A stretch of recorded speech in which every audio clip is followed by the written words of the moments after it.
E eu creio que essa palavra ela vai falar o coração de todos nós, assim como o Senhor já vem falando. Desde a semana passada nós estávamos falando sobre o livro de Cantares, estávamos falando acerca da necessidade de nós amarmos ao Senhor sobre todas as coisas, porque esse é o primeiro grande mandamento.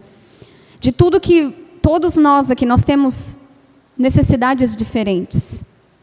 Nós podemos ter necessidades diferentes. Mas, irmãos, eu posso garantir que todos nós precisamos da mesma coisa. Nós precisamos amar ao Senhor sobre todas as coisas. Porque todo o restante que a gente possa precisar na nossa vida vai ser construído a partir disso. Desse relacionamento de amor que nós temos com o Senhor. É por isso que se a gente tiver que pregar o ano inteiro sobre isso e ficar batendo na mesma tecla, a gente vai pregar o ano inteiro sobre isso.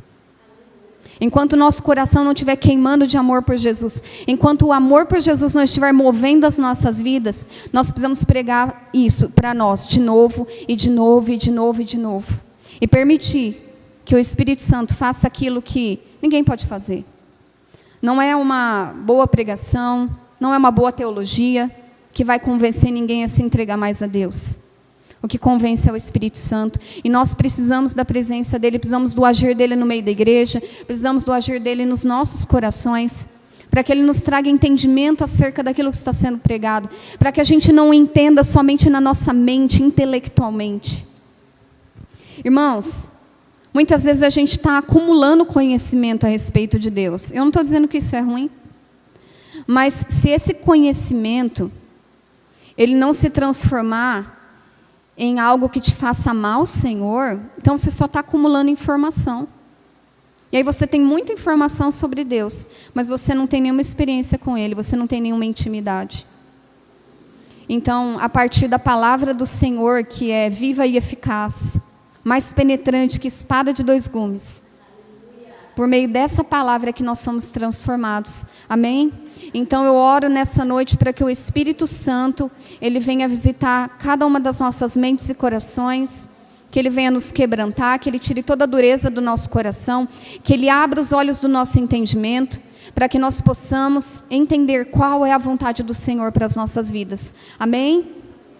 Glória a Deus. Na semana passada nós estávamos falando a respeito do livro de Cantares, que é a jornada de amor da noiva com Jesus, com o noivo. E aqueles que não puderam, assistir, acompanhar o culto da semana passada, está lá no YouTube, depois vocês podem voltar e assistir. Essa palavra ela dá continuidade no mesmo tema, que é falar a respeito da necessidade de nós amarmos ao Senhor, porque o Senhor, Ele deseja um relacionamento de amor conosco. O que eu disse na semana passada, eu repito hoje, Deus Ele não quer trabalhadores, Deus Ele quer homens e mulheres apaixonados por Ele. Trabalhador qualquer um pode ser, a pessoa não precisa nem ser convertida, ela pode entrar aqui na igreja, começar a desenvolver ministério, fazer e trabalhar, mas isso não significa que ela verdadeiramente tenha um relacionamento com o Senhor. E eu disse na semana passada que hoje nós íamos falar sobre a igreja de Éfeso. A igreja de Éfeso é aquela igreja, lá em Apocalipse 2, a qual Jesus ele se dirige e ele fala, olha, vocês são excelentes trabalhadores, vocês têm perseverado em fazer a minha obra, vocês têm perseverado em combater falsas doutrinas, mas eu tenho uma coisa contra vocês, vocês abandonaram o primeiro amor. Então, a partir desse texto, eu quero que nós venhamos a refletir o que o Senhor quer falar conosco nessa noite. Então, eu peço para os irmãos abrirem a Bíblia de vocês, no livro de Apocalipse, capítulo 2.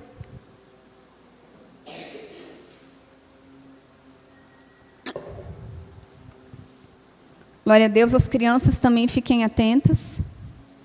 Essa palavra é para todos nós.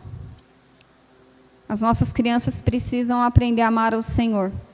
E é claro que nós precisamos ser os principais exemplos para elas. Apocalipse capítulo 2, do verso 2 ao verso 5. Diz assim, Jesus falando para a igreja de Éfeso, que é uma das 7 igrejas da Ásia. Eu conheço suas obras, o seu trabalho árduo e a sua perseverança. Eu sei que você não pode tolerar homens maus, e que pôs à prova os que dizem ser apóstolos, mas não são, e descobriu que eles eram impostores. Você tem perseverado e suportado sofrimentos por causa do meu nome, e não tem desfalecido. Contra você, porém, eu tenho isso: você abandonou o seu primeiro amor. Lembre-se de onde caiu, arrependa-se e pratique as obras que praticava no princípio. Se não se arrepender, virei a você e tirarei o seu candelabro do seu lugar. Amém? É interessante porque eu creio que todos nós já ouvimos muitas pregações falando a respeito de voltarmos ao primeiro amor. Mas eu não sei vocês, mas quando eu me recordo dessas pregações, eram pregações muito ligadas à questão de quando você se converteu, você fazia muitas coisas para o Senhor, agora você está fazendo menos, então você tem que voltar a fazer mais coisas para o Senhor. Como se isso fosse um sinônimo de voltar ao primeiro amor. Mas quando nós vemos aqui o contexto da igreja de Éfeso, nós vemos que em nenhum momento eles declinaram na sua produtividade de trabalho para com Deus. Pelo contrário, Jesus elogia que eles têm trabalhado arduamente, que eles têm perseverado e eles não têm desfalecido. Então, os crentes de Éfeso, eles não tinham deixado de fazer o trabalho, de desenvolver o trabalho, eles não estavam desenvolvendo menos. Mas alguma coisa na motivação do coração deles passou a ser diferente. Então nós entendemos que não se trata do quanto nós trabalhamos para Deus, mas se trata do coração com o qual nós decidimos fazer tudo o que nós fazemos para o Senhor. Amém? A igreja de Éfeso, ela tinha experimentado o primeiro amor, não somente no nível do relacionamento para com Deus, mas no relacionamento para com o semelhante. No entanto, nós podemos refletir com base nesse texto, que talvez a luta contra os falsos mestres, as falsas doutrinas que eles tanto tiveram que combater ao longo dos anos, talvez tenha endurecido o coração deles, e tenha feito com que eles se esquecessem da maior motivação, de tudo aquilo que eles estavam realizando para o Senhor, a maior de todas as virtudes, que é o amor.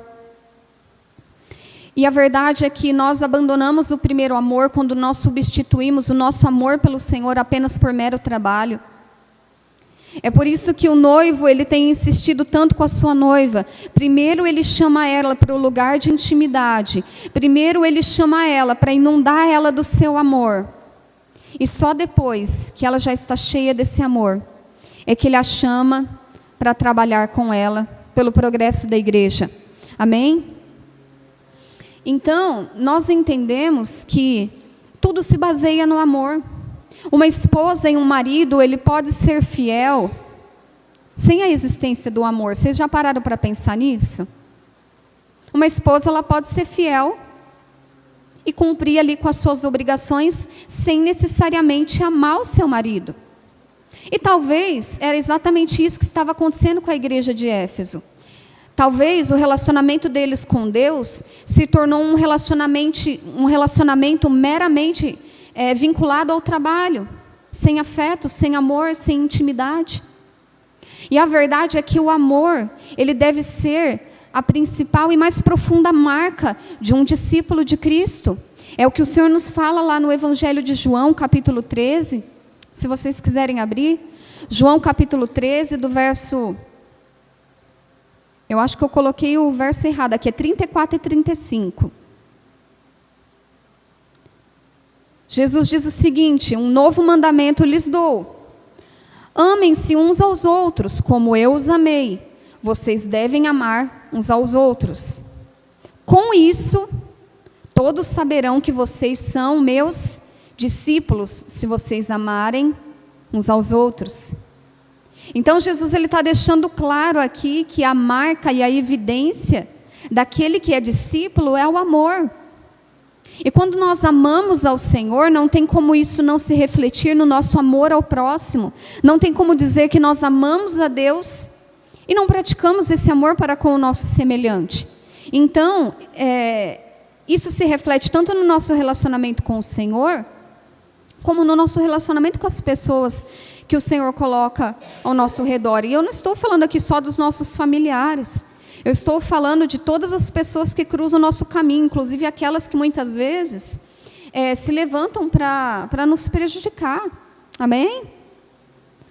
A verdade é que Jesus, o próprio Deus, ele já sabia quando ele estava falando a respeito da necessidade de nós o amarmos, e disso ser o ponto de partida de tudo que nós fazemos na nossa vida, é porque o Senhor sabe que o amor, ele governa as nossas decisões. O amor, ele dirige as nossas prioridades. Tem um livro muito interessante que eu até indico a leitura para vocês, que ele chama assim, Você é aquilo que ama.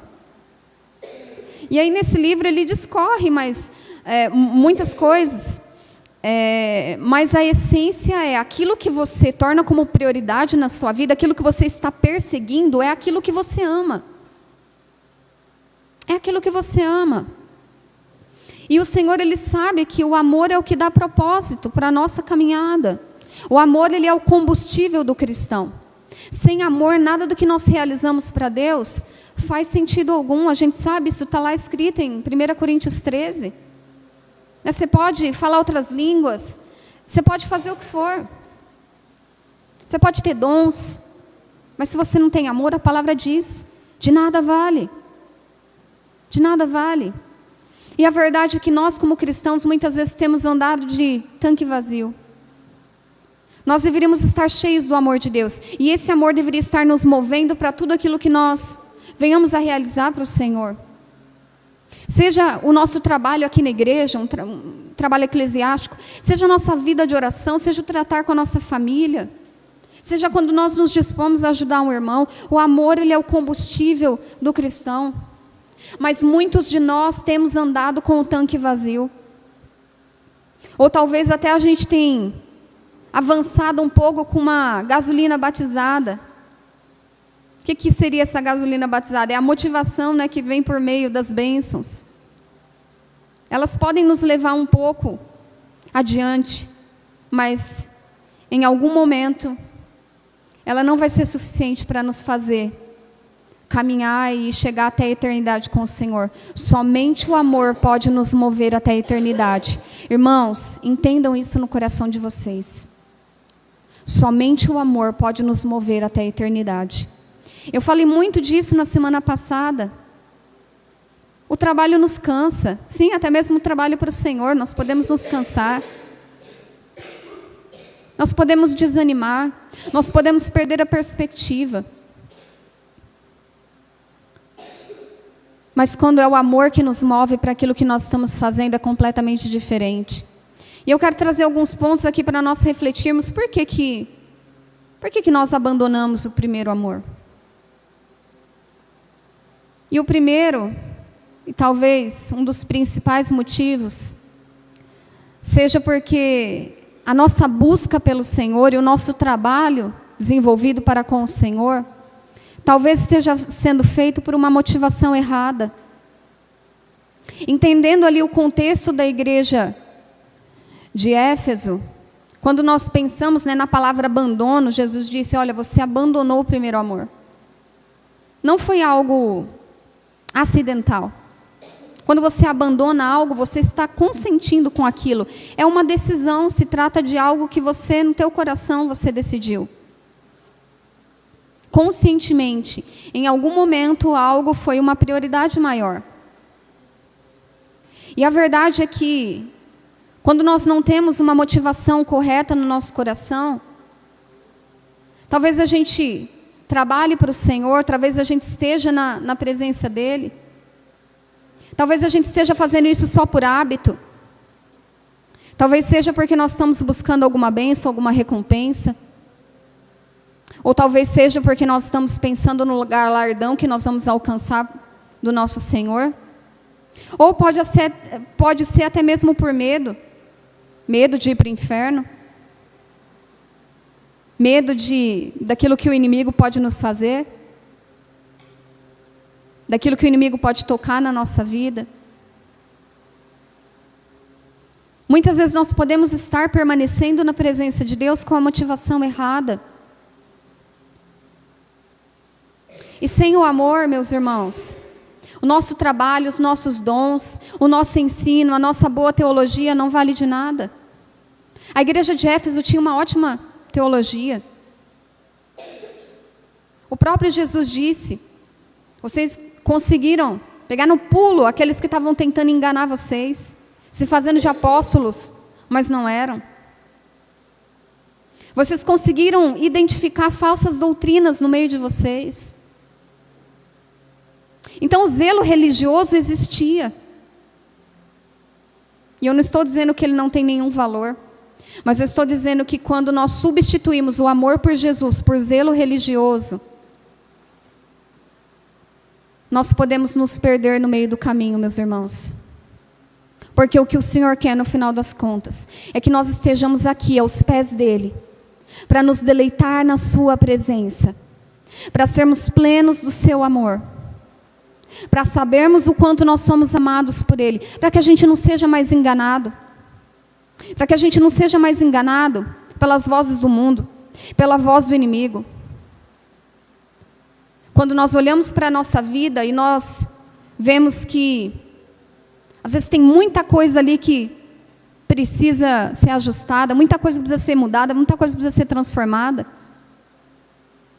Só que a nossa circunstância ser transformada ou não, quando nós entendemos o amor do Senhor por nós, isso não abala o nosso coração. Se nós recebemos bênção, se não recebemos, se o Senhor acrescenta mais na nossa vida, se Ele não acrescenta. Deus, Ele toca nossas circunstâncias. Deus, Ele sabe daquilo que nós precisamos. O Senhor conhece todas as nossas necessidades. Mas aquilo que Deus faz ou deixa de fazer na nossa vida não é sinônimo dEle nos amar menos ou mais. E é isso que o inimigo tenta colocar no nosso coração. Que quanto mais abençoados nós somos, mais amados nós somos. E quanto mais nós passamos por provações e dificuldades, menos amados nós somos. E quando nós olhamos para a palavra do Senhor, nós entendemos que isso está totalmente em desacordo com aquilo que o Senhor nos revelou. E, irmãos, nós recebemos esse presente tão grandioso que é o Evangelho de Jesus Cristo. E o Senhor, Ele deseja que nós não apenas venhamos estar dispostos a morrer pelo Evangelho, a sofrer pelo Evangelho. A igreja de Éfeso estava disposta a morrer pelo Evangelho, a sofrer pelo Evangelho. Mas será que nós estamos dispostos a ter prazer no Evangelho de Jesus Cristo? A ter prazer na sua presença? A ter prazer na sua palavra? Será que nós conseguimos estar dentro dos nossos quartos com Deus? Ou será que isso é uma tarefa muito difícil para nós? Como está o relacionamento que nós temos desenvolvido para com o Senhor? Nós precisamos entender qual é a motivação do nosso coração. Por que nós estamos aqui? Por que nós estamos fazendo o que nós estamos fazendo? Por que nós oramos? Por que jejuamos? Por que lemos a palavra? Por que entregamos nossa vida nas mãos do Senhor? Será que nós entendemos verdadeiramente o real propósito disso tudo? Porque se nós não entendemos, e nós não estivermos com o nosso coração posicionado nas motivações corretas, nós vamos ficar na beira do caminho. Alguma coisa vai nos tirar da presença de Deus em algum momento. Ou porque nós desanimamos, ou porque nós cansamos, ou porque se tornou uma rotina, se tornou um tédio e você não quer mais. Nós precisamos ter o nosso coração posicionado corretamente no amor de Deus.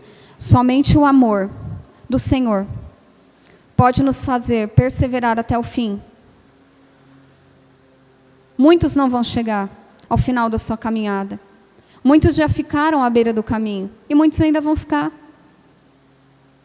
E o que vai nos mover até a eternidade com Cristo não é o quão forte nós somos,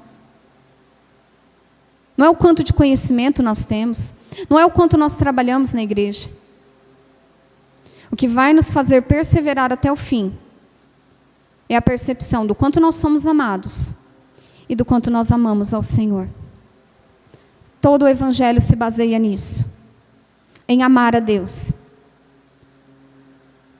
em amar ao Senhor sobre todas as coisas e aprender a desfrutar do amor que Ele derrama sobre as nossas vidas. O segundo ponto é quando nós toleramos aquilo que é pecado nas nossas vidas. Ali, Jesus ele se dirige à igreja de Éfeso e é claro que ele chama, fica claro o chamado ao arrependimento que ele faz a essa igreja. Se existe a necessidade de arrependimento, logo nós entendemos que existe uma condição de pecado. Sim, irmãos, nós talvez não estejamos entendendo isso como nós deveríamos, mas nós amarmos parcialmente a Deus é um pecado. Porque Ele nos pede, me ame com todo o seu coração, com toda a sua alma, com tudo que você tem. Me ame com todo o seu ser. Olha o que diz lá em Mateus 24:12. E por se multiplicar a iniquidade, o amor de muitos se esfriará. Talvez você possa dizer, olha, eu não estou em uma condição de pecado. Mas talvez você aprendeu a ser tolerante com o pecado que está à sua volta. Talvez isso não te incomode mais, talvez isso não te aflija mais no seu espírito. E a palavra do Senhor diz que nós temos que odiar o mal, nós temos que odiar o que é pecado, nós temos que aborrecer o mal. Isso está lá em Provérbios, no capítulo 8, verso 13. Diz assim, o temor do Senhor consiste em odiar o mal. O temor do Senhor consiste em odiar o mal. Quando nós vemos ali Ló, quando ele estava morando em Sodoma e Gomorra, a própria palavra do Senhor diz que no coração dele ele se afligia por tanta iniquidade, tanto pecado que ele via sendo praticado ao seu redor. Irmãos, nós sabemos que nós vivemos num mundo mau. Nós sabemos que nós vivemos num mundo onde as pessoas elas não temem a Deus, onde elas não amam ao Senhor. Mas muitas vezes nós estamos nos tornando tolerantes e participando, às vezes, ali até de pecados, e achando que não tem nada a ver. Irmãos, nós não devemos estar num lugar onde Deus não pode estar com a gente. A gente não deve nem assistir algo, sabendo que o Espírito Santo está do nosso lado. Isso eu estou falando de filme, de séries. As pessoas sempre falam, não tem nada a ver. A pessoa está ali assistindo algo cheio de violência, cheio de imoralidade sexual. E ela quer a presença de Deus do lado dela, ela quer a presença do Espírito Santo. Então nós temos que tomar cuidado. Temos que tomar cuidado para não tolerarmos pecados que o Senhor não tolera. Nós precisamos odiar o que é pecado. E nós precisamos buscar a santidade com o nosso Deus, amém? Porque senão nosso coração vai se endurecendo. Nosso coração vai se endurecendo. Nós abandonamos o nosso primeiro amor. Quando nós nos tornamos pessoas muito capazes de examinar os outros, mas não conseguimos examinar a nós mesmos. Irmãos, o próprio Jesus elogia a igreja de Éfeso e diz, olha, você se tornou muito diligente em identificar falsos mestres, falsos apóstolos, falsos profetas, em identificar falsas doutrinas. Mas essa mesma igreja, esse mesmo povo, não conseguia identificar a frieza do coração ao qual eles se encontravam. E nós realmente somos muito bons em identificar aquilo que há de pecado e que há de errado na vida dos outros. Mas será que nós conseguimos nos examinar à luz da palavra? Será que nós permitimos que a palavra, que é essa espada de dois gumes, ela venha nos ferir? E ela venha nos mostrar aquilo que nós temos andado em pecado, para que nós venhamos nos arrepender e nos consertar com o Senhor? Irmão, em muitos momentos, Quando nós escutamos uma pregação falando de pecado, isso vai doer em nós, isso vai nos ferir. Mas nós somos feridos pela palavra de Deus para sermos restaurados, para tomar a forma da imagem de Cristo e não a forma desse mundo. A palavra do Senhor, ela é clara, ela diz, olha, não se amoldem aos padrões desse mundo. Vocês precisam refletir Cristo. Olha só o que o salmista diz no Salmo 26, verso 2. Sonda-me, Senhor, e prova-me. Examina o meu coração e a minha mente. Nós precisamos constantemente fazer essa oração ao Senhor. Nós precisamos fazer essa oração em sinceridade para com o nosso Deus. E pedir a Ele, Senhor, sonda. Examina o meu coração. Examina aquilo que está escondido. Examina aquilo que eu tento esconder dos outros, mas do Senhor eu não consigo esconder. Nós podemos esconder os nossos pecados das pessoas, mas nós não podemos esconder de Deus. Diante dEle nós estamos completamente nus. Então, irmãos, só nos resta uma coisa. Se nós sabemos que Deus nos enxerga por inteiro, enxerga os nossos pecados, as nossas falhas, e se a gente sabe que não adianta a gente esconder, ou a gente se rende, ou a gente se rende. Então nós precisamos nos render ao Senhor e dizer, Senhor,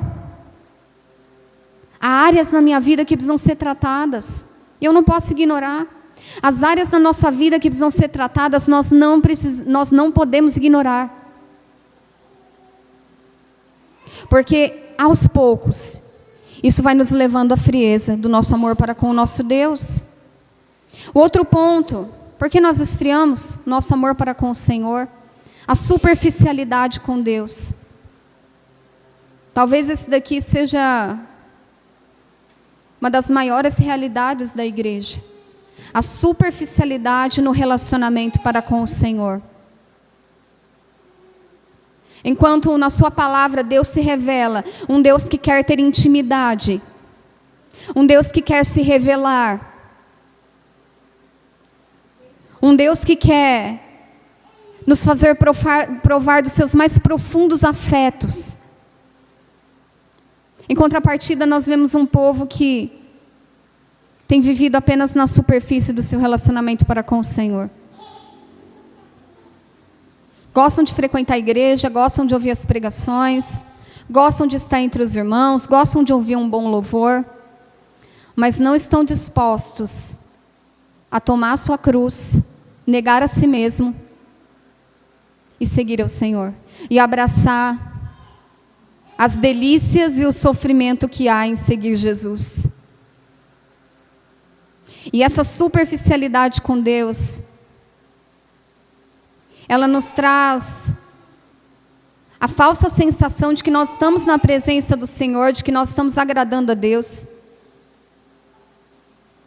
Mas o Senhor que prova as mentes e os corações, Ele mesmo vem e nos diz que aqueles que são superficiais, eles não permanecem.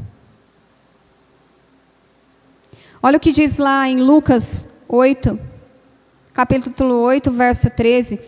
Eu vou falar de novo aqui, eu já citei na semana passada, eu vou citar de novo a parábola do semeador. Irmãos, fiquem aqui comigo. A parábola do semeador, nós vemos Jesus ali falando de 4 diferentes tipos de solo. E esses 4 diferentes tipos de solo são os 4 diferentes tipos de coração do homem. E como que ele está na hora que a semente da palavra é lançada. Resumindo para vocês, o primeiro é aquele que é a semente que é lançada na beira do caminho. No concreto. Obviamente não vai dar fruto nenhum. Não tem terra, não tem como. A semente fica ali exposta. Aí vem as aves e comem. Jesus diz, vem o maligno e rouba a semente, porque ela está na superfície. E o último é a boa terra. É aquele que recebe a palavra de Deus e que a palavra ela produz frutos. Agora, os dois do meio, talvez seja os que mais nós nos encaixamos, que é o solo pedregoso. Ali tem um pouco de terra, mas a maior parte é pedra. E o solo que tem terra, mas tem muito espinho. Vamos ler Lucas 8:13, que diz o seguinte: a que caiu, ou seja, a semente, que caiu sobre a pedra, são os que, ouvindo a palavra, a recebem com alegria. Estes não têm raiz. Aí o que acontece? Eles creem apenas por algum tempo e na hora da provação eles se desviam.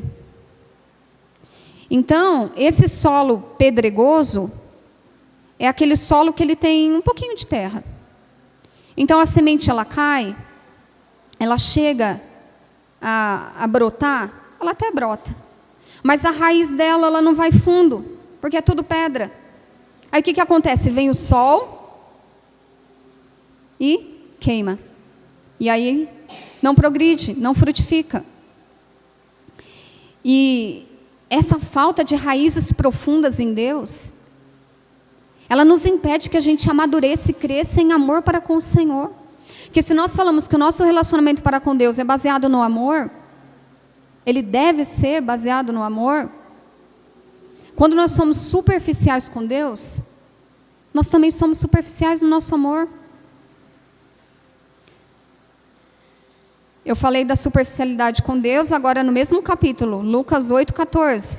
Eu quero falar das distrações que tiram o nosso foco no Senhor.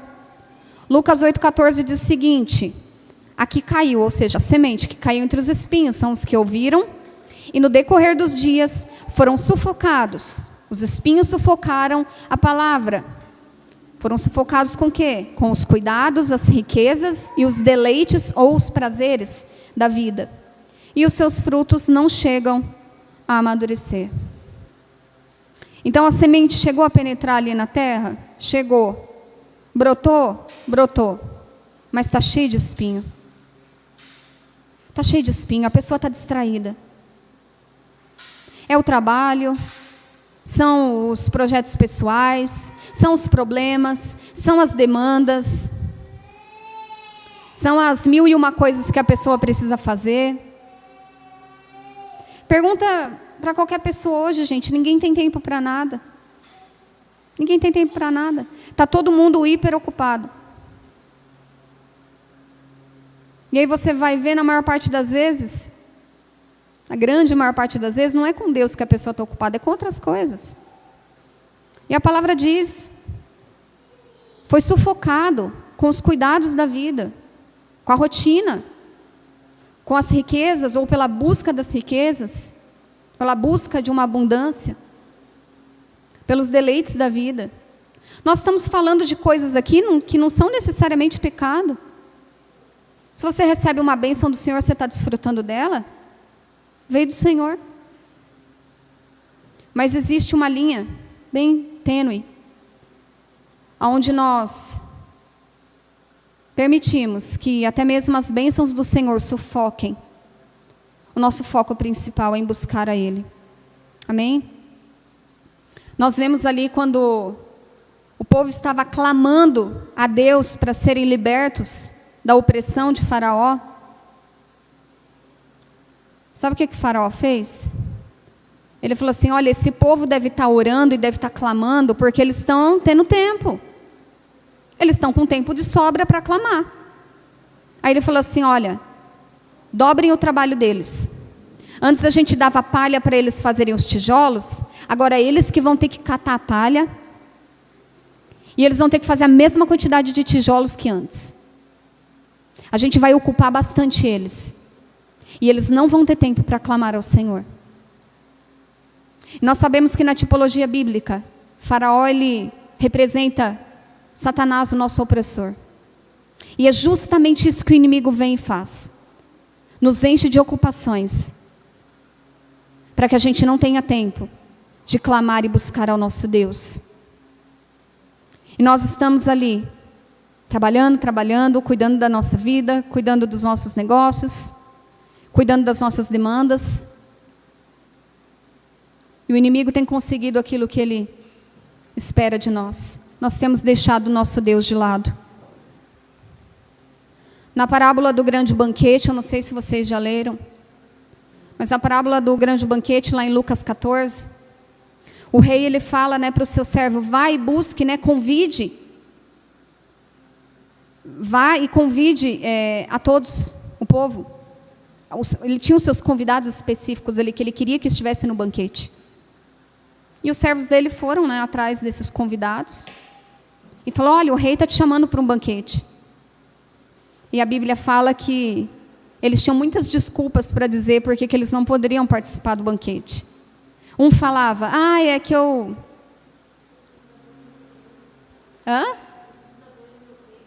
Preciso dar banho no meu peixe, misericórdia. Misericórdia, Jesus. Um falou assim, eu estou comprando um campo. O outro falava, eu estou aqui, expandindo o meu negócio. E o outro, estou casando, Estou constituindo família. Então, veja, nós estamos falando aqui de bênçãos legítimas. Um negócio, o crescimento de um negócio, a constituição de uma família. E eles estavam ocupados demais com tudo isso. E não quiseram comparecer no banquete. E será que nós não estamos agindo da mesma forma? Quando nós lemos ali em Cantares, o noivo chamando a noiva para desfrutar com ele do banquete, para desfrutar da sua presença. E nós temos dado desculpas para Deus, desculpas porque nós não buscamos mais, desculpas porque nós não oramos, porque nós não jejuamos, desculpa porque nós não temos profundidade com o Senhor. Nós temos muitas desculpas, e muitas delas podem ser até muito convincentes.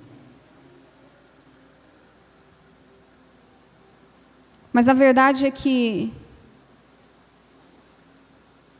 aqueles que rejeitaram, eles ficaram de fora do banquete do rei. E o Senhor foi atrás daqueles que queriam estar na presença dele.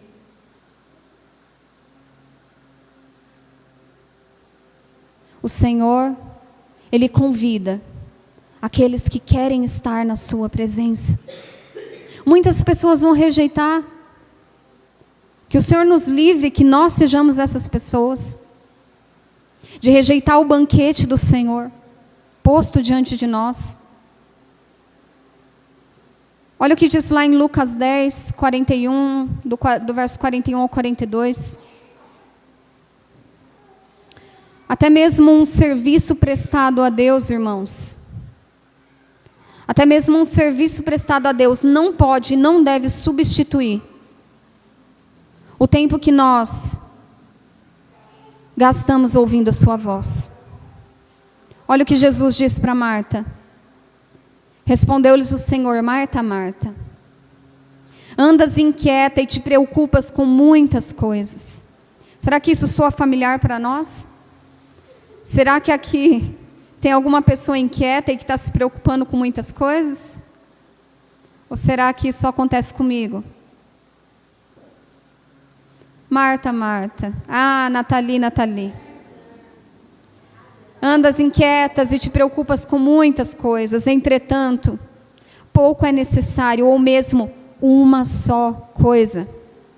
Maria, pois, escolheu a boa parte, e essa não lhe será tirada. Irmãos, eu tenho meditado muito acerca disso, eu tenho falado com algumas pessoas. Será que nós conseguimos nos enxergar quem nós somos em Deus, além daquilo que nós podemos trabalhar para Ele? Além daquilo que nós podemos realizar, além do dinheiro que nós podemos dar? Será que se tudo isso desaparecer, você consegue se enxergar como alguém amável para Deus?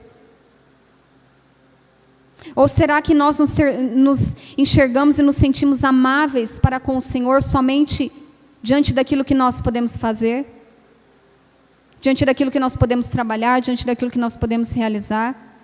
Será que nós temos descoberto a profundidade do amor de Deus por nós?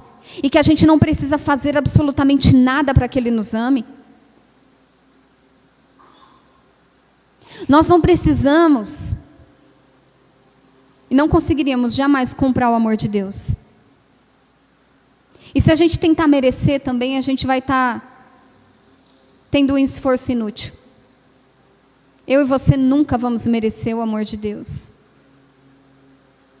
Isso significa que nós, merecendo ou não, o Senhor nos ama com o mais profundo amor. E isso é algo que nós, como igreja, precisamos meditar muito, para que isso venha realmente entrar no nosso coração. Porque nós nos sentimos tristes, deprimidos, desanimados, quando não temos as nossas orações respondidas, como se isso fosse sinônimo de que Deus nos ama mais ou menos. O Senhor nos ama com o mais profundo amor, ponto. Ah, estou passando por luta. Ah, estou em provações. Nada disso. Nada disso muda o amor de Deus por nós. E nós precisamos discernir isso no nosso coração.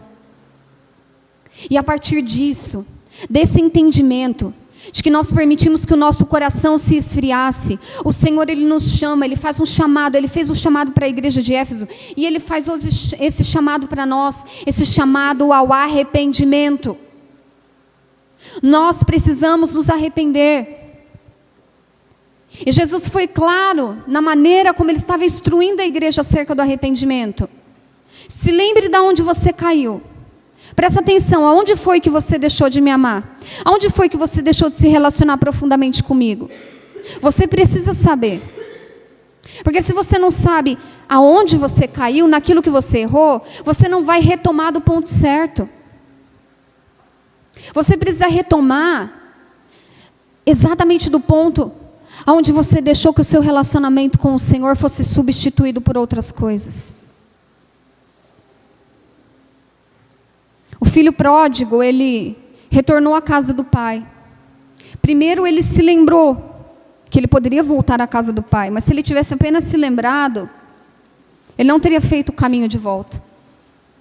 É por isso que Jesus disse, você tem que se lembrar de onde você caiu. Você tem que se arrepender. E aí sim, você vai conseguir voltar a praticar aquilo que você estava praticando no início. Servir ao Senhor, baseado no amor. Então nós precisamos entender o que nós temos. O que nós temos conservado na nossa vida que tem entristecido o coração do noivo. O que nós temos tolerado na nossa vida que está roubando o lugar de Deus no nosso coração. Irmãos, entenda, o Senhor nos chama ao arrependimento. Mas tem que ser um arrependimento genuíno. Sabe por quê? Senão a gente fica só num ciclo de remorso. Eu me arrependo, eu sei que Deus vai me perdoar, então eu volto a pecar de novo na mesma coisa, aí eu me arrependo de novo, aí eu volto a pecar de novo, aí eu me arrependo de novo e aí eu fico nesse ciclo vicioso. Não estou dizendo que nunca mais nós vamos pecar. Mas a partir do momento que nós nos consertamos em uma área, o próprio Deus nos capacita a nós andarmos em santidade e em retidão. E esse ciclo deve ser arrependimento, fruto de arrependimento, porque o arrependimento verdadeiro, ele produz fruto. Ele produz fruto. E esse fruto, ele se mostra através da nossa conduta para com o Senhor. Amém? E Jesus, ele adverte a igreja, olha, se vocês não se arrependerem, eu vou vir e eu vou remover o candelabro. Qual que é a função do candelabro? Iluminar. Mas o candelabro, igreja, não tem luz própria. Amém? A luz é quem? É Cristo. Então, se eu sou um candelabro e não tem Cristo em mim, não tem a luz de Cristo em mim, qual que é a minha utilidade? Então ele diz, você se arrependa, porque senão eu vou vir e eu vou remover o candelabro de você. Irmãos, a igreja de Éfeso deixou de existir. A cidade de Éfeso também deixou de existir. E nenhum cristão, nenhuma igreja está livre do julgamento do Senhor. Cristo, Ele vem julgar e Ele vai começar o julgamento pela sua igreja. Antes de julgar o mundo, Cristo vai julgar a sua igreja. E que em nome de Jesus nós estejamos entre aquele remanescente que permaneceu fiel ao Senhor. Amém? Aleluia. Como amar a Deus, então? Como amar ao Senhor na prática? O que significa praticar as primeiras obras? Novamente, eu quero falar da necessidade do arrependimento. E o arrependimento, irmãos, quando nós nos arrependemos verdadeiramente diante do Senhor, nós nos voltamos para Deus e nós o obedecemos. Nós o obedecemos e nós não obedecemos porque tem um líder nos forçando. Nós não obedecemos por nenhum outro motivo senão porque nós amamos ao Senhor. E eu quero falar aqui com vocês, eu estava meditando acerca disso. Existem alguns diferentes tipos de obediência. Existe aquela obediência que é a obediência pelo amor. Nós obedecemos porque nós amamos ao Senhor. É aquela obediência dirigida pelo afeto. E é claro que nós ainda temos que crescer muito em amor para com o Senhor. Talvez nessa vida a gente não consiga experimentar isso na totalidade como deveria. Mas a obediência pelo amor é a obediência que nos leva e que nos move até a eternidade. Olha o que diz João 14, 21. Quem tem os meus mandamentos e lhes obedece, esse é o que me ama. Aquele que me ama será amado por meu Pai, e eu também o amarei e me revelarei a ele. Então vocês estão entendendo que a palavra está dizendo aqui, olha, você deve me obedecer porque você me ama. E se você me ama, você vai me obedecer. Porque o amor vai dirigir as decisões e as prioridades da sua vida. Então esse é o tipo de obediência que o Senhor espera de nós. Mas existe também aquela obediência baseada na fé, que eu acredito que todos nós já tenhamos experimentado. É aquela obediência que a gente fala assim, olha, eu estou obedecendo, mesmo não sentindo nada, mesmo não vendo nada, mesmo tudo estando completamente contrário. E a obediência pela fé, ela é uma obediência bíblica também. Mas ela consegue nos levar somente até um certo ponto. E existe a obediência baseada no medo. No medo, ou talvez na vergonha. É aquela obediência que nós obedecemos porque temos receio que as pessoas descubram os nossos pecados. Ou então é aquela obediência baseada no temor. E o temor, ele é bíblico. A obediência baseada no temor, ela é bíblica. Muito do que o povo obedecia era baseado no temor, não era no amor. E embora a obediência no temor ela seja bíblica, ela é uma obediência inicial da nossa caminhada para com o Senhor. Ela também não consegue nos levar ao fim da nossa jornada. Nós temos que temer ao Senhor, mas nós só vamos temer ao Senhor se primeiro nós o amamos. Amém? Então nós precisamos nos arrepender. E a partir desse arrependimento, nós precisamos obedecer ao Senhor. E precisamos obedecer porque o amamos. E não porque estamos debaixo de um jugo da religião. E não porque temos medo de ir para o inferno. Tem muita gente que está ali se carregando na força da obediência pelo medo. Porque a pessoa tem medo de ir para o inferno. Mas a obediência pelo medo, ela não consegue nos levar até o fim da nossa jornada. Nós precisamos desenvolver o relacionamento com o Senhor. Precisamos nos arrepender. Precisamos obedecer e precisamos desenvolver o nosso relacionamento e o nosso amor por Jesus. Quando vocês leem o livro de Cantares, vocês entendem que ali é uma jornada de amor da noiva com o noivo. No começo, o amor dela era pequeno, era fraco, era frágil. Mas ao passo que ela foi passando por adversidades, ao passo em que ela foi se aprofundando no seu relacionamento com o Senhor, o amor dela foi sendo amadurecido. Então nós não podemos desprezar o papel das lutas e das provações da nossa vida, porque elas revelam o nosso coração. Elas revelam o nosso coração. Tem pessoas que quando são afligidas abandonam a Deus. Tem pessoas que quando são afligidas se aproximam mais do Senhor. Porque entendem que fora da presença de Deus, não há salvação, não há vida, não há nada para nós no mundo aí fora. Então as lutas, elas revelam sim o nosso coração. E eu quero reforçar aqui o que eu falei na semana passada. Nós precisamos depender do Espírito Santo. Irmãos, nós não vamos conseguir crescer em amor pelo Senhor, crescer em amor pela sua igreja, pelo Evangelho, se nós não dermos ao Espírito Santo todo o mérito que Ele merece, e toda a honra que Ele merece, todo o espaço que Ele merece na nossa vida. Nós temos negligenciado o Deus Espírito Santo. Nós temos entristecido o Espírito Santo. Nós temos negligenciado o nosso relacionamento com Ele. Nós estamos tentando avançar com as nossas próprias forças. E nós estamos falhando e ainda estamos dizendo que Deus está nos abandonando. Mas não. Nós precisamos nos render.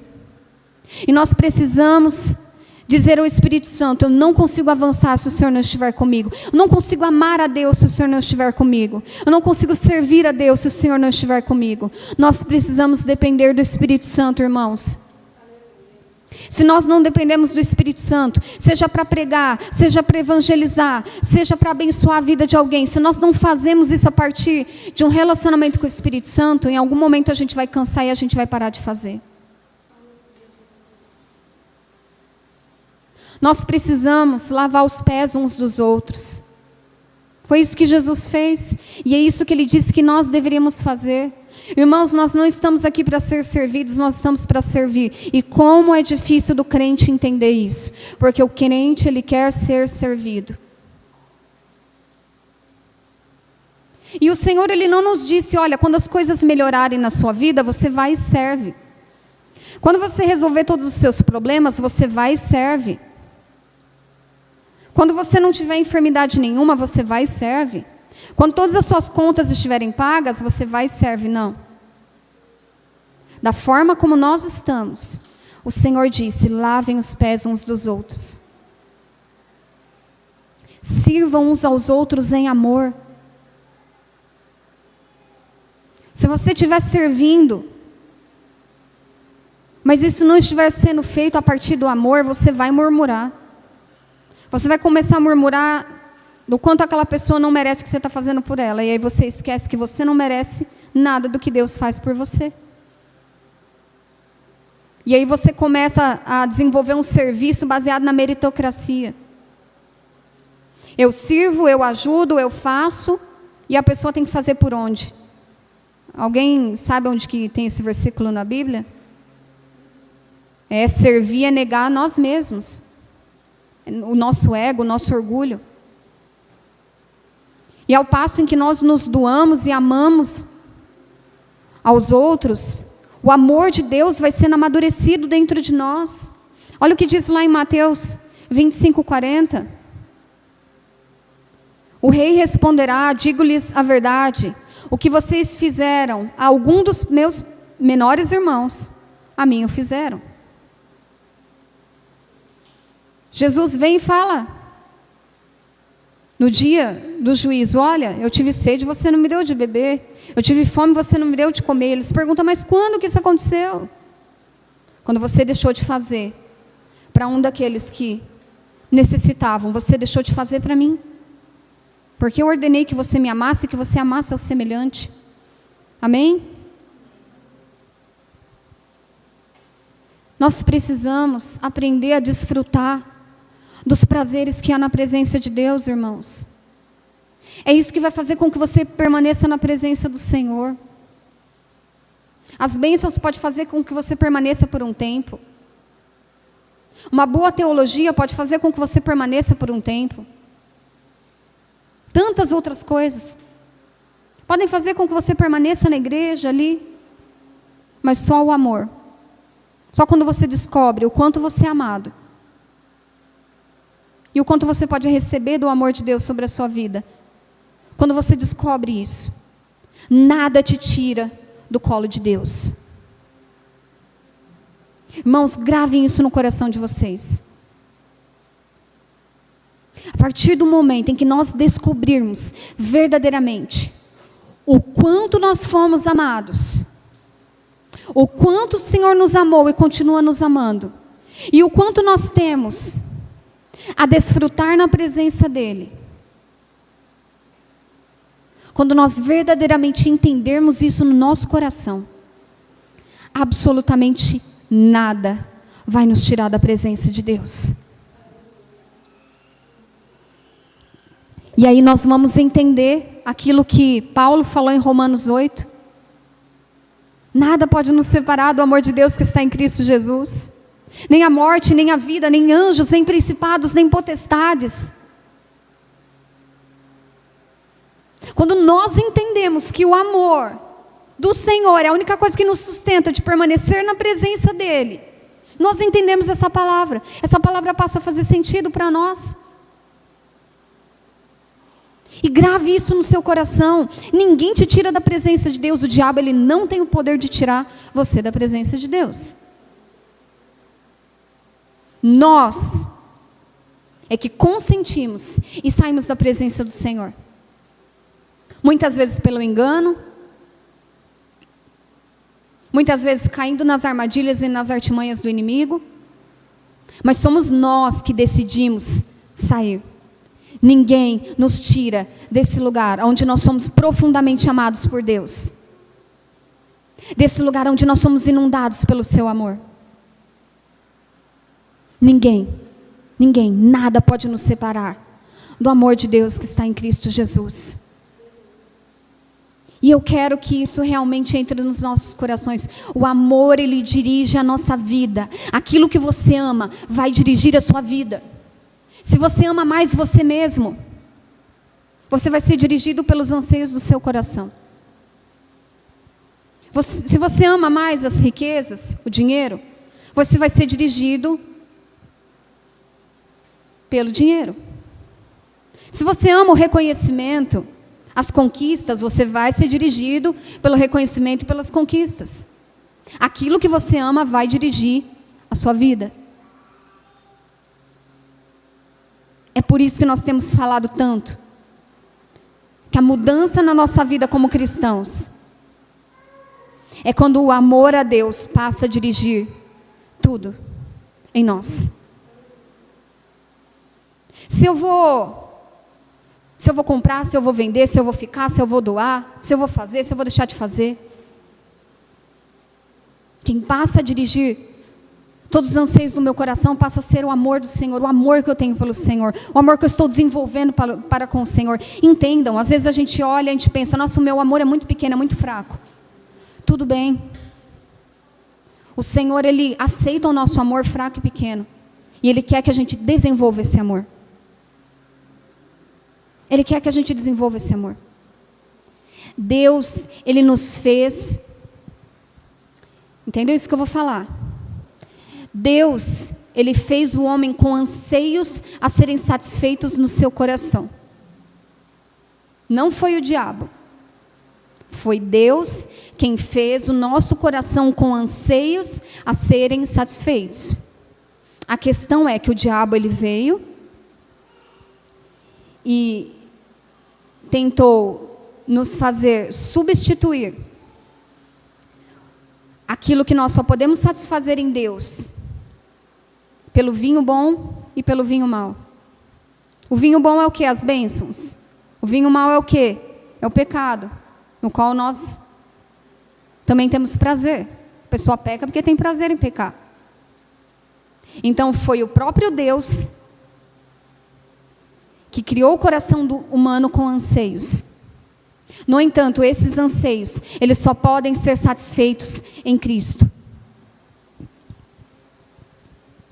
Tem um livro do fundador do IHOP, que é a International House of Prayer, Casa Internacional de Oração, lá do Kansas City. Tem um livro dele que fala um pouco disso, são os 7 anseios do coração humano. E é interessante porque para cada um desses anseios, Deus é a resposta.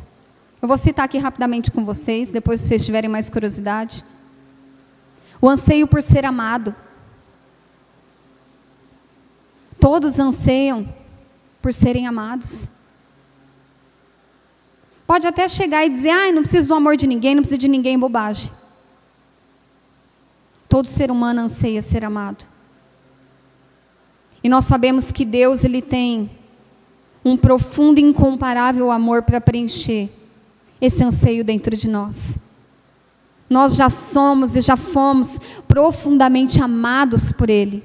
Talvez a nossa percepção que precise ser descoberta. Nós não entendemos o quanto nós somos amados. E aí a gente fica mendigando o amor do mundo. A gente fica mendigando o amor das pessoas. Enquanto nós já fomos profundamente amados por Deus. O outro anseio, o anseio por ser fascinado. Irmãos, o ser humano, ele vive atrás de experiências. O ser humano vive atrás de experiências. Você pega o YouTube, você começa a ver vídeo, inclusive tem umas coisas que beiram a loucura, inclusive. Já viu aquelas pessoas que praticam aqueles esportes extremamente radicais, às vezes sem muita segurança? E a pessoa vai e morre. Está em busca do quê? De adrenalina. E o pior ainda é quando é aqueles que querem tirar uma selfie, na beira do precipício, cai e morre.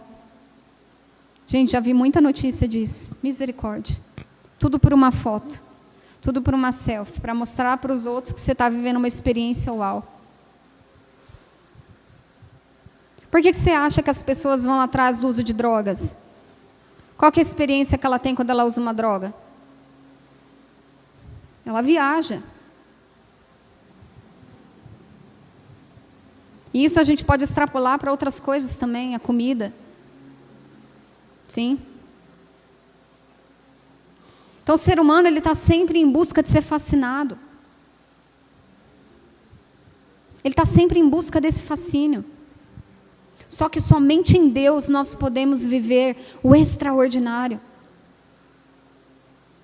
Eu estava vendo, acho que ontem, um vídeo da Anitta. Não sei se vocês viram. Mas nesse vídeo ela fala o seguinte, que embora ela tenha alcançado sucesso, e realmente, de fato, ela alcançou sucesso mundial, tem muitos hits nas paradas, enriqueceu demais, pôde fazer tudo que o coração dela desejava, e ela diz, ainda assim eu tenho um vazio enorme dentro de mim.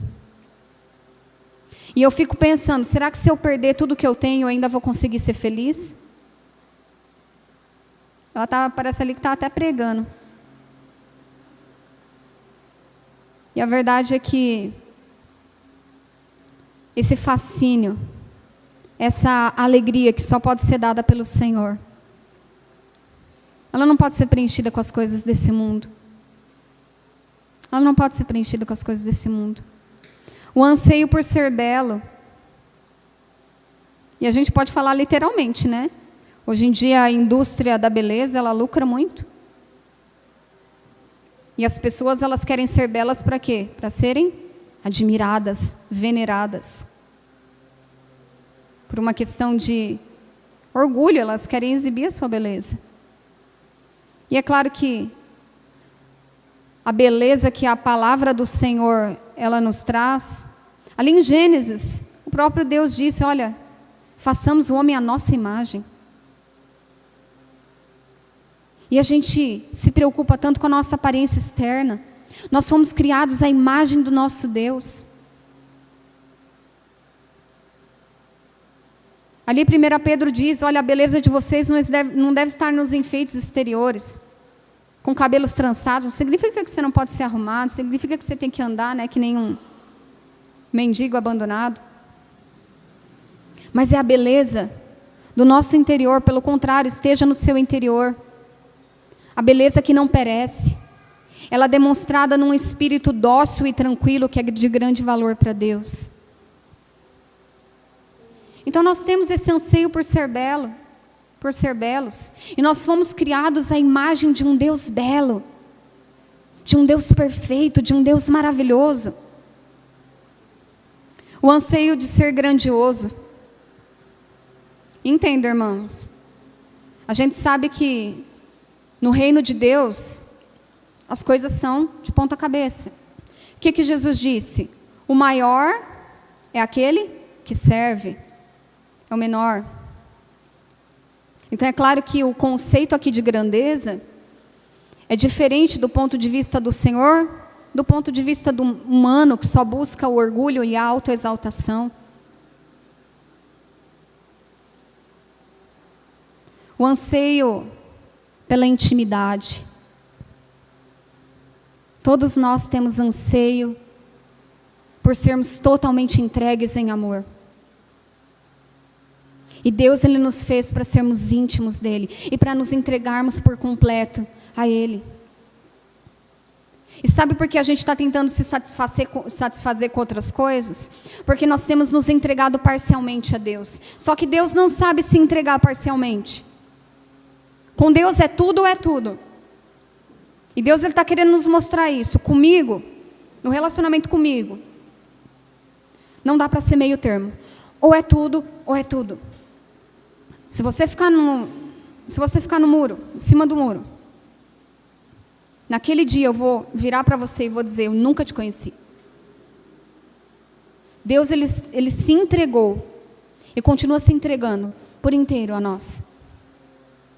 E esse anseio por intimidade, nós só podemos completar em Deus. Nós não podemos ser parcialmente comprometidos com Deus. Não podemos ser parcialmente comprometidos com a sua palavra. O anseio de entregar-se de todo o coração, de viver e morrer por uma causa. Nós temos a causa da cruz. Nós devemos morrer por essa causa, nós devemos viver por essa causa, nós devemos desfrutar dessa causa. Da causa do Evangelho. E tem gente se entregando de todo o coração para outras coisas, não para o Senhor. E o último, o anseio de causar um impacto profundo e duradouro. Eu gostei dessa frase aqui, ó, tudo que não é eterno é eternamente inútil. É o mesmo que a gente tentar preencher um buraco infinito com algo finito. Nós só conseguimos ser preenchidos por completo em Deus. Quando nós usamos substitutos, a gente está tentando tapar um buraco infinito que não tem como.